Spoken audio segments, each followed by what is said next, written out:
Tonight on the CBS Evening News with Scott Pelley, Scott talks to a group of mayors about relations between the police and the communities they serve. It's a timely topic, of course, in light of the recent deaths of unarmed black men at the hands of white officers. One of the mayors who took part in that discussion, Miami-Dade County Mayor Carlos Jimenez. Body cameras aren't the solution, but body cameras are a tool.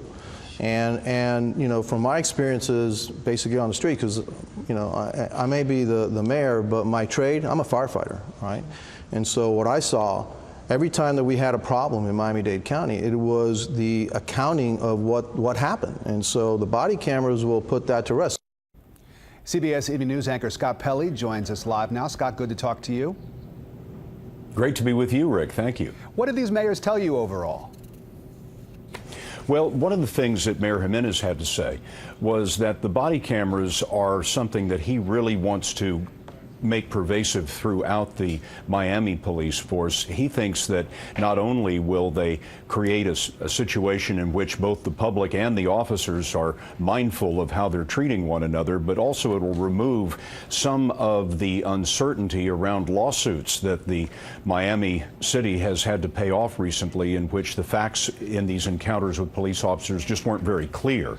And he thinks the city could actually save money by having these cameras and not have to pay out on so many lawsuits. But he did make the point that this was not some kind of a panacea that was going to solve the problem. He said the most important thing is to maintain the diversity that the Miami Police Department has and to make those officers sensitive to the needs of the communities that don't look exactly like them.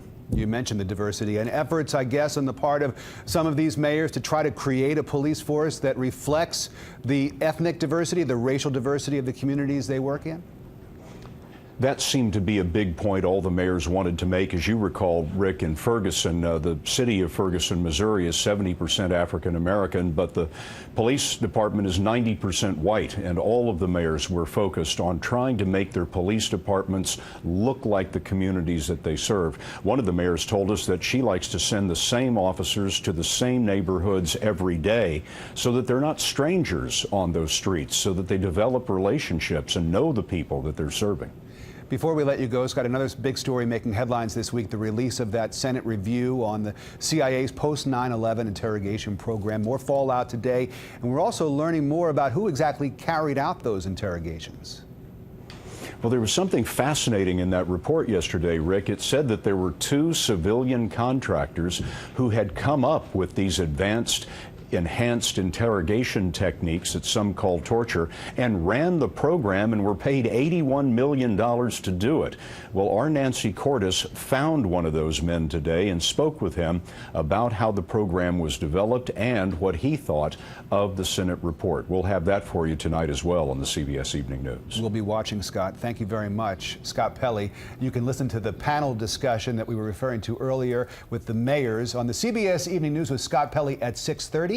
That's after the CBS 4 News at 6 with Elliot Rodriguez.